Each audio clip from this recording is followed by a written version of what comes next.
क्षेत्र देख रहे हैं आप, आपके साथ मैं हूं लावनी विनीत। रण क्षेत्र तैयार हो चुका है 2024 के लिए। अपने अपने दावे, अपने अपने वायदों का पिटारा भी खोल दिया गया है। एक तरफ 26 का गठबंधन है तो दूसरी तरफ 39 है। लेकिन ये गठबंधन और इस गठबंधन में नाम, नीति, नियत कितना महत्वपूर्ण होता जा रहा है, आज आई एक खबर ने इस पर मुहर लगा दी। याद होगा आपको, आज से ठीक 8 दिन पहले, 8वां दिन था, 7 दिन पहले 26 विपक्षी दलों ने मिलकर एक गठबंधन तैयार किया। नाम दिया इंडिया, यानी Indian national developmental inclusive alliance. India नाम तो दे दिया गया, लेकिन आज उसी विपक्ष के इंडिया नाम पर प्रधानमंत्री नरेंद्र मोदी ने बड़ा प्रहार करके एक मास्टर स्ट्रोक खेला। प्रधानमंत्री ने कहा कि इंडिया नाम रख लेने से नियत नहीं बदलती। इंडिया नाम तो ईस्ट इंडिया कंपनी में भी था और इंडिया नाम तो आतंकवादी संगठन इंडियन मुजाहिदीन में भी है। ऐसे में जिस तरीके से प्रधानमंत्री नरेंद्र मोदी ने विपक्ष पर करारा प्रहार किया, विपक्ष आरोप लगा रहा है कि दरअसल प्रधानमंत्री नरेंद्र मोदी और बीजेपी संपूर्ण एनडीए डर गई है और इसलिए नाम पर प्रहार हो रहा है। लेकिन इतना जरूर है, कहा भी जाता है नाम में क्या रखा है, लेकिन पॉलिटिक्स में नाम का महत्व होता है। Politics is all about the perception, ये कहा भी जाता है। तो क्या इस बार इसी नाम पर होने वाला है आर पार? आज इसी पर करेंगे खुलकर चर्चा, खुलकर बहस होगी। मेरे साथ कुछ ही देर में जुड़ेंगे कुछ खास अतिथि, कराऊंगी उनसे आपका परिचय। लेकिन सबसे पहले देखिए आज की ये टीजर रिपोर्ट।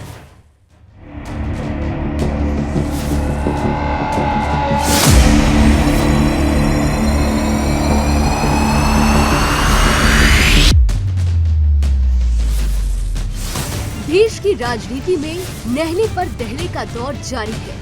विपक्षी दलों ने अपने गठबंधन को नया नाम इंडिया देकर नई चाल चली, तो प्रधानमंत्री नरेंद्र मोदी ने इंडियन मुजाहिदीन, पीएफआई और ईस्ट इंडिया कंपनी का हवाला देकर करारा प्रहार कर दिया।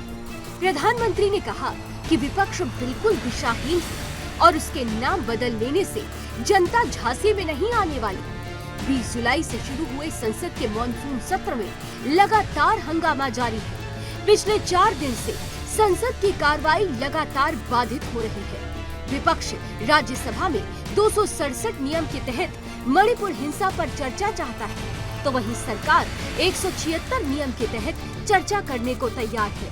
मणिपुर पर हंगामे के बीच बीजेपी संसदीय दल की बैठक में पीएम मोदी ने विपक्ष पर करारा प्रहार किया। पीएम मोदी ने कहा कि विपक्ष बिखरा हुआ है और हताश है। विपक्ष के रवैये से ऐसा लग रहा है कि उनको लंबे समय तक सत्ता में आने की इच्छा नहीं थी। जब विपक्ष ने अपने गठबंधन का नया नामकरण किया, यूपीए से इंडिया किया, तो विपक्ष की कोशिश थी कि हिंदू राष्ट्रवाद के घोड़े पर सवार होकर पीएम मोदी को राष्ट्रवाद की सियासी पिच पर ही घेरा जाए। लेकिन अब पीएम मोदी ने अपने ही अंदाज में विपक्ष पर करारा प्रहार किया। पीएम मोदी की माने तो इंडिया नाम रखने से क्या हो जाएगा? इंडिया नाम तो इस्लामिक आतंकी संगठन पीएफआई और इंडियन मुजाहिदीन में भी है। इंडिया नाम तो ईस्ट इंडिया कंपनी में भी था। पीएम मोदी के बयान पर कांग्रेस अध्यक्ष मल्लिकार्जुन खड़गे ने जवाब दिया। खड़गे ने कहा कि हम मणिपुर की बात कर रहे हैं और प्रधानमंत्री ईस्ट इंडिया कंपनी की बात कर रहे हैं। इस बीच बीजेपी ने कहा कि विपक्ष को अपना अड़ियल रुख छोड़ना होगा। सरकार भी चाहती है कि मणिपुर की सच्चाई देश के सामने आए, लेकिन विपक्ष चर्चा से भाग रहा है और लगातार हंगामा कर रहा है। इस हंगामे और आरोप प्रत्यारोप के दौर में नुकसान जनता का हो रहा है। वो जनता जिसकी गाढ़ी कमाई संसद की कार्रवाई में लगातार स्वाहा हो रही है। Bureau report, Sudarshan news.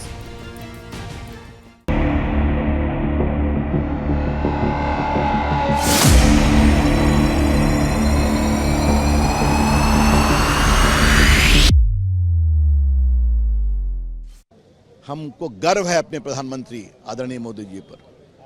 उन्होंने एक नई आशा जगाई है।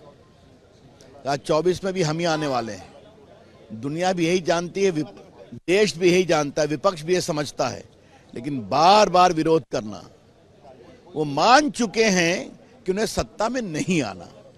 जिस किसी भी प्रकार का दुर्व्यवहार, किसी भी बहन, किसी भी बेटी, किसी भी महिला किसी भी बच्ची के ऊपर किसी भी प्रकार का दुर्व्यवहार होता है तो मैं समझता हूँ ये बहुत ही दुर्भाग्यपूर्ण स्थिति है।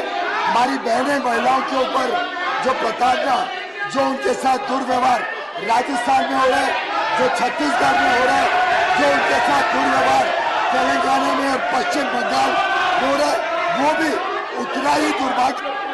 देखिए, हम मोदी साहब को सदन में आके मणिपुर पे आप वहां के स्थिति पे बोलिए, हम इंसिस्ट कर रहे हैं, लेकिन वो अपने पार्टी में ईस्ट इंडिया कंपनी की बात करते हैं और आज हमको बोल रहे ईस्ट इंडिया का याद उनको आ रहा अभी, क्योंकि चलो हमारा करता धरता चले गया, अब यहाँ कोई नहीं है। उनके ऊपर मैं कोई कमेंट नहीं करूंगी। इस देश के प्रधान है, मैं उस कुर्सी की इज्जत करती हूँ।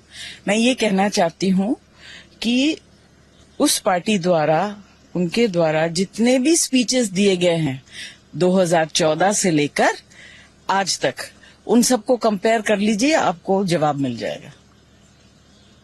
हर सवाल आप लोगों का जो है उस सब का जवाब उसमें मिल जाएगा। देख लीजिए, मणिपुर के ऊपर भी देख लीजिए, पहले जो कहा हुआ था और जो आज कह रहे हैं, देख लीजिए।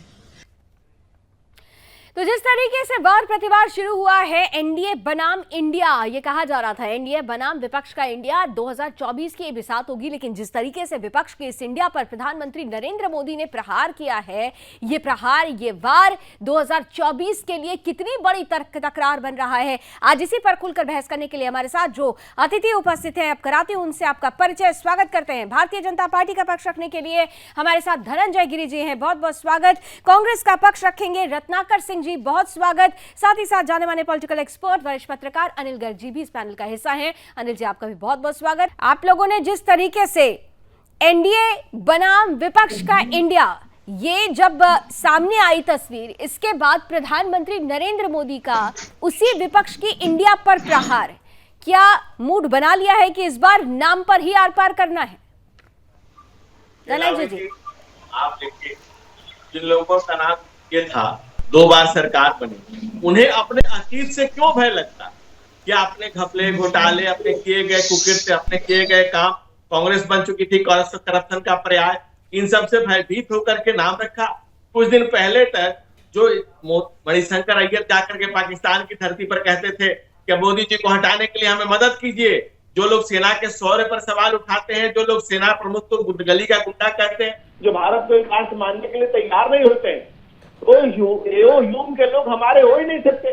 मोदी जी ने बिल्कुल सही कहा, इंडिया का नाम लगा करके लूटने का जो सिलसिला है, जो ईस्ट इंडिया कंपनी से लेकर इंडियन नेशनल कांग्रेस तक, ये सिलसिला मुसलसल जारी है।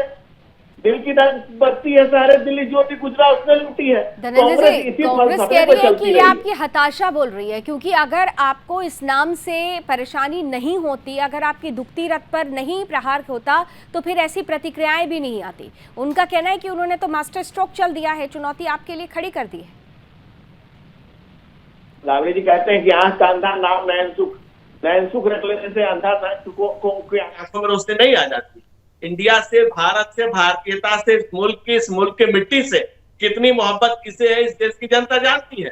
1947 में भारतीय जनता पार्टी तो नहीं थी, कांग्रेस ने, जिन्ना और जवाहर ने अपने अपने हिस्से का हिंदुस्तान को बांट लिया, और हिंदुस्तान के बांटने का दर्द इस देश ने झेला है। कांग्रेस के कारगुजारियों से अच्छी तरह से अवगत है। बापू के साथ ये लोग नहीं गए, ये लोग तो महात्मा के साथ नहीं गए, मुजाहिदीनों के संगठन को इन्होंने तो शुरू से सपोर्ट किया है। कांग्रेस ने महात्मा को तो किनारे कर दिया, किनारे लगा दिया बल्कि कहिए, और नकली, जिस तरह से नकली नाम गांधी रखा, उसी तरह से अपने संगठन का भी नाम रखा। सर, संगठन का नाम उन्होंने रखा, लेकिन संगठन का नाम और संगठन की एकजुटता कहीं ना कहीं से आपको चैलेंज कर रही है। अगर आप देखें तो टोटलिटी में देख लीजिए, 46% ऑफ एरिया वो ले लेंगे अगर अभी के वर्तमान गठबंधन की बात की जाए, और अगर ये सतत गठबंधन बना रहा तो तब फिर क्या ये चैलेंज नहीं है आपके लिए? लावणी जी, राजनीति में 2 और 2 4 नहीं होता है, ये गणित में 2 और 2 4 होता है। ये 2 - 2 0 का गठबंधन। राजनीति में नंबर्स का खेल नहीं होता, लेकिन परसेप्शन का खेल होता है। बहरहाल आप ही के पॉइंट को लेकर मैं रत्नाकर जी आपके पास आ रही हूं। आप कह रहे हैं कि भारतीय जनता पार्टी हताश है, निराश है, दिशाहीन है, लेकिन इतना जरूर है कि जिस तरीके से परसेप्शन को लेकर, इस इंडिया नाम को लेकर प्रहार किया जा रहा है, जनता सोचेगी तो जरूर। और आपकी इंडिया में बार बार मैं भी ये ध्यान दे रही थी, ये डॉट क्यों लगा दिया आप लोगों ने? आपने तो इंडिया को खंड खंड दिखा दिया। जी देखिए, सबसे पहले तो मैं यही कहूंगा कि आज भारतीय जनता पार्टी के एक प्रवक्ता से लेकर के प्रधानमंत्री नरेंद्र मोदी जी की बौखलाहट जो है पूरा देश देख किस तरह से जो है आज सरकार से पूछा जा रहा है कि भाई मणिपुर में आपने क्या किया, आप क्यों नहीं वहां के मुख्यमंत्री को बर्खास्त कर रहे हैं, आप क्यों नहीं वहां पे 80 दिन के ऊपर हो गया लॉ एंड ऑर्डर मेंटेन कर रहे हैं, आज महिलाओं के साथ जो है अत्याचार वहां पे चरम पे है, आप क्या कर रहे हैं? जब ये प्रश्न पूछा जा रहा है तो देश की जनता का ध्यान भटकाने के लिए ये विपक्ष पे प्रहार कर रहे हैं, इंडिया पे सवाल कर रहे हैं।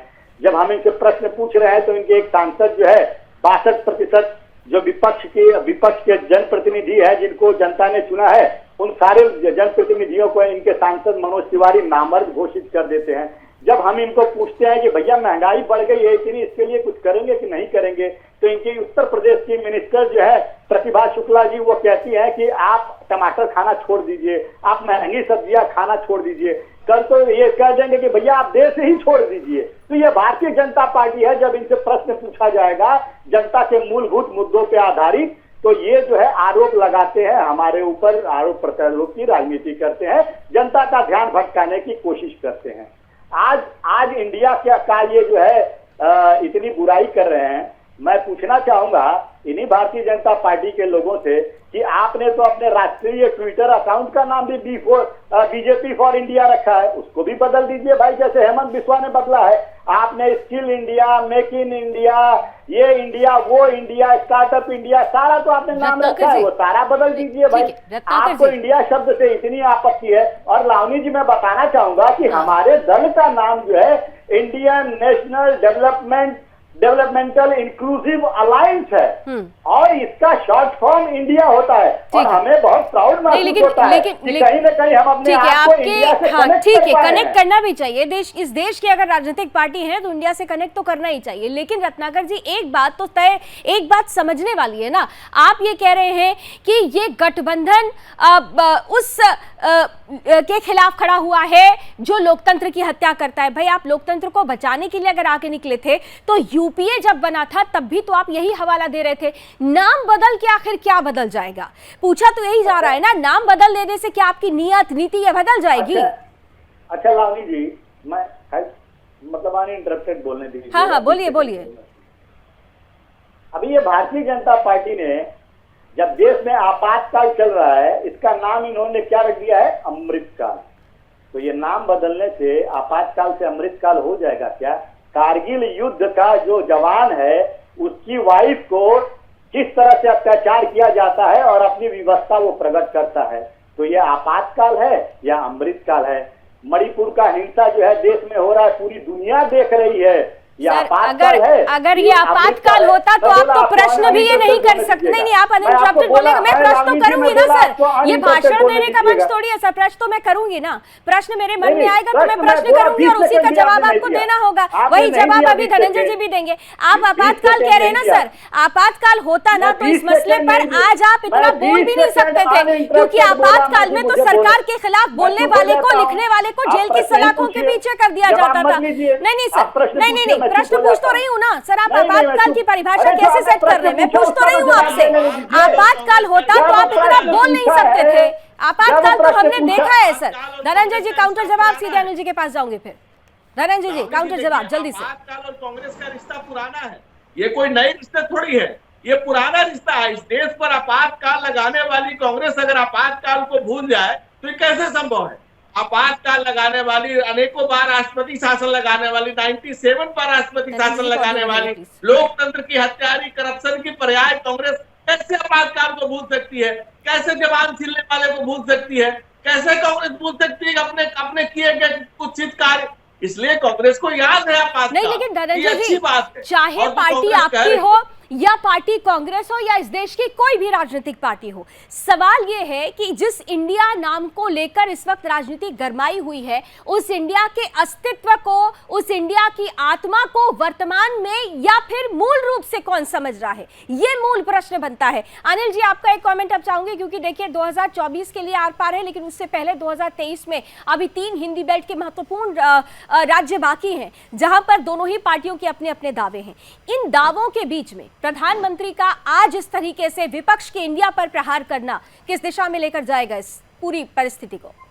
लावनी जी, आपको भी ध्यान में आ रहा होगा, जब ये हमारे भाई रत्नाकर जी इंडिया की फुल फॉर्म बताते हैं तो उसी से ध्यान आता है कि ये नाम कोई स्वाभाविक नाम नहीं बना है। पहले उन्होंने नाम सोचा है, फिर उसकी फुल फॉर्म बनाई है। ये ऐसा नहीं है कि कोई मोर्चा बना फिर उनका शॉर्ट नेम क्या बना, ऐसे रत्नाकर जी बता रहे हैं। ये कोई स्वाभाविक नाम रखा हुआ मोर्चा नहीं है, नहीं तो यूपीए में भी कोई बुराई नहीं थी, बहुत खूबसूरत नाम था। तो इन्होंने सोचा कि इंडिया वर्सेस एनडीए हम लोगों को बोलेंगे तो लोगों में शायद नई जागृति आएगी। आप मुझे बताइए, इंडिया का मतलब अगर सचमुच भारत से है तो भारत वर्सेस एनडीए कैसे हो सकता है? कल को एनडीए का टीम, एनडीए की जो गठ है वो भी भारत करके और भारत का कोई एक फुल फॉर्म बना के अपना अलायंस रख लें, क्या इंडिया वर्सेस भारत चलेगा क्या? तो मेरा ये कहना है, नाम में जबरदस्ती नाम को बनाया जाए तो उसका कोई फायदा नहीं है। दूसरी बात, हमारे साथी रत्नाकर जी कह रहे थे कि आपातकाल है तो अमृतकाल क्यों? इनको ध्यान में आना चाहिए, अभी अभी देश के 75 साल आजादी के पूरे हुए हैं, हमने अमृत महोत्सव बनाया है और उससे अगला कालखंड अमृत कालखंड ही कहलाता है। ये कोई नई टर्मिनोलॉजी नहीं है जो भारतीय जनता पार्टी ने इस्तेमाल की। नहीं तो फिर तो नहीं अनिल जी फिर तो टर्मिनोलॉजी की अगर बात की जाएगी, ठीक है, जैसे ये नया नहीं है तो फिर नाम बदल के इंडिया रख देना भी नहीं नया नहीं माना जाना चाहिए भाई। उन्होंने एक गठबंधन तैयार किया और इंडिया का अगर परसेप्शन देखिए, पर्सपेक्टिव परसेप्शन, अगर इसका इम्पैक्ट नहीं होता तो आज बीजेपी को इस पर प्रहार करने की जरूरत भी नहीं पड़ती। कहीं ना कहीं से तो एक पर्सपेक्टिव और परसेप्शन उन्होंने तैयार कर दिया। ये सारी बातें इसलिए उठी कि जब ये पॉपुलर हुआ नाम रखने से, नाम रखने के बाद जब विपक्षी नेताओं का ये बयान है कि एनडीए वर्सेस इंडिया के बीच चुनाव होगा, ये तो नहीं है ना, इंडिया वर्सेस एनडीए नहीं है। आज जो इन्होंने करेक्शन किया I dot and dot D I dot, ये ठीक पॉलिटिशियन है कि आप ये डॉट लगाइए फिर आप एनडीए के खिलाफ चुनाव में जाइए, ताकि जनता को समझ में आए कि भारत चुनाव नहीं लड़ रहा है एनडीए के खिलाफ। भारत और इंडिया के बीच में कोई मुकाबला नहीं है, ये 2 गुटों में मुकाबला है, 2 अलग अलग ग्रुप्स में मुकाबला है, इसलिए एक का नाम ये रखा है, एक का नाम भी रखा है।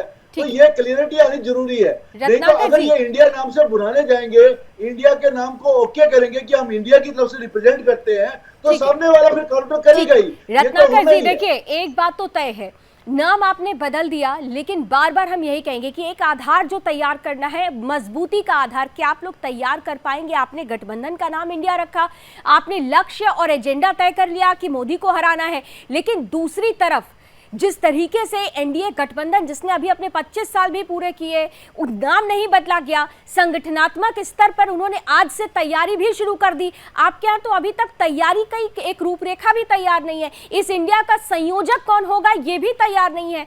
तो फिर किस तरीके से माना जाए कि ये जो 2024 की लड़ाई है उसमें आप सर्वे सर्वा होकर निकल आएंगे? लावनी जी प्रश्न पूछती हैं तो मुझे पूरा मौका दिया। बिल्कुल सर, आपको पूरा मौका देती हूँ सर।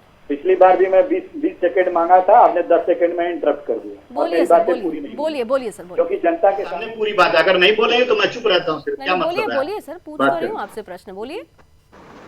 मैं तो पहले अमृतकाल और आपातकाल ही बताऊंगा। जो पिछली बार आपने चुप कराया था, मैं 20 सेकंड, फिर उसके बाद आपके प्रश्न पे आ जाए। बताइए, पूरी कर लीजिए बात अपनी। जी, मैं वही कह रहा था कि ये अमृतकाल चल रहा है कि आपातकाल चल रहा है। जब एक कारगिल युद्ध का विजेता उसके पत्नी को नंगे दौड़ा करके और गैंगरेप किया जाता है, तो यह भारत देश में क्या हो रहा है, मैं ये पूछना चाहता हूं भारतीय जनता पार्टी के प्रवक्ता से। आज मैं पूछना चाहता हूं कि जंतर मंतर पे बृजभूषण शरण सिंह को जब कोर्ट बोलती है कि ऑब्जेक्शन लेने के लिए पुलिस को कहती है, लेकिन पुलिस ऑब्जेक्शन नहीं लेती है, तो क्या यही बेटी बचाओ और बेटी पढ़ाओ वाले भारतीय जनता पार्टी है या कोई दूसरा है? तो ये भारत का अमृतकाल चल रहा है कि आपातकाल चल रहा है? ये महंगाई चरम पे है, आपातकाल है कि अमृतकाल है? बेरोजगारी चरम पे है, ये आपातकाल है कि अमृतकाल है? ये जरा भारतीय जनता पार्टी के प्रवक्ता मुझे बता देंगे। दूसरा क्वेश्चन मैं आपके प्रश्न पे आता हूं। अभी मेरे भाई बोल रहे थे, जवाब भी सुन लेती हूँ जल्दी से, बताइए। भाई अभी बोल रहे थे जी, मेरे भाई अभी बोल रहे थे कि इंडिया के नाम रखने से कुछ नहीं होता।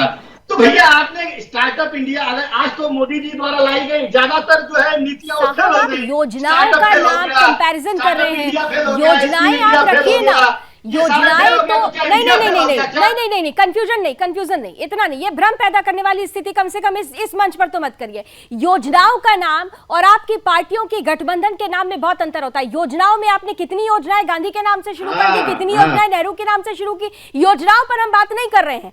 बात हो रही है कि आपने इंडिया नाम रखा तो उसके लिए आपका मूल क्या तैयार है, संयोजक कौन है, लक्ष्य और एजेंडा तो आपका तय है, लेकिन बाकी और चीजें कहाँ तय है? रानी जी मैं आपका प्रश्न का उत्तर देता हूँ, पूरी तरह से दूंगा आपका। हाँ बताइए, फिर मैं धनंजय जी से देखिए ये भारतीय जनता पार्टी है ना, जो ये पूरी तरह से बौखलाई हुई है। अभी से पहले तो ये सोच रहे थे कि इनका तो कोई गठबंधन होगा नहीं, ये तो ऐसे ही हाहाकार करते हैं और गठबंधन होगा नहीं। जब गठबंधन हो गया तो ये प्रहार पे प्रहार करते आ रहे हैं। अरे भाई आज पहले तो हम पहली मीटिंग में हमने निर्णय लिया कि हम मिलकर चुनाव लड़ेंगे। आप बोलेंगे दूसरी मीटिंग में हमने टोक दे रही हूं, लेकिन पहली बार भी आपने मेरे प्रश्न का जवाब नहीं दिया था, दूसरी बार भी आप गोलमोल कर रहे हैं। मैं पूछ रही हूँ आपका लक्ष्य और एजेंडा तैयार है, लेकिन आपका नेता कौन है, आपका संयोजक कौन है? एक मंच पर आकर जिस आप कॉमन मिनिमम एजेंडा की बात कर रहे हैं वो कब तक तय होगा? यहाँ तो संगठनात्मक स्तर पर उन्होंने अपनी तैयारी करनी शुरू कर दी। 35 सांसदों के 10 समूह बन गए, आज से उनकी मीटिंग्स भी शुरू हो जाएगी। और आप किस आधार पर कह रहे हैं कि फिर आप सर्वे सर्वा होंगे 2024 के? धनंजय जी काउंटर जवाब, फिर जल्दी से अनिल जी आपके पास आती हूँ। धनंजय जी दो चीजें मैं प्रश्न आपसे जोड़ के करती हूँ, तब आप रत्नाकर जी की बात का भी जवाब दीजिएगा। देखिए इतना तो तय है कि बार बार मैं कह रही हूँ, परसेप्शन देखिएगा 2019 में इसमें कोई दो राय नहीं है कि आप लोग ने बहुत बेहतर प्रदर्शन किया था, लेकिन उस बेहतर प्रदर्शन के बावजूद कई विधानसभा चुनावों में अगर आपको मुंह की खानी पड़ती है तो वो तस्वीर क्या इस बार आपके लिए एक चुनौती खड़ी कर रही है? मैं बार बार कह रही हूँ, विपक्ष को अंडरएस्टिमेट मत करिए। धनंजय जी। लावनी जी 2019 में हमने बेहतर प्रदर्शन किया था, 2024 में बेहतरीन प्रदर्शन करें, क्योंकि हमने 10वीं अर्थव्यवस्था से लेकर के 5वीं अर्थव्यवस्था बनाई और जितने तरह की योजनाएं शुरू की गई। प्रधानमंत्री आदरणीय नरेंद्र मोदी वो भगीरथ है जिन्हें खुद भी नहीं पता कि उन्होंने कितने विकास की गंगा जमीन पर उतारी।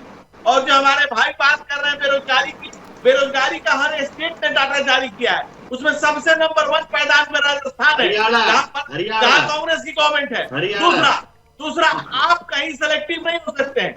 आप बात करिए तो राजस्थान की बेटियों की भी कीजिए, बंगाल की बेटियों की भी कीजिए और मणिपुर की भी कीजिए। हम भी कह रहे हैं कि चर्चा करिए, लेकिन जब आपका मंत्री कहता है कि हमारे यहाँ महिलाएं सुरक्षित नहीं है, जब आपकी विधायक कहती है कि मैं सुरक्षित नहीं हूँ, आप उसको बर्खास्त कर देते हैं, आप बोलने वाली हर आवाज को बंद कर देते हैं, आप जनप्रतिनिधि को निकाल देते हैं।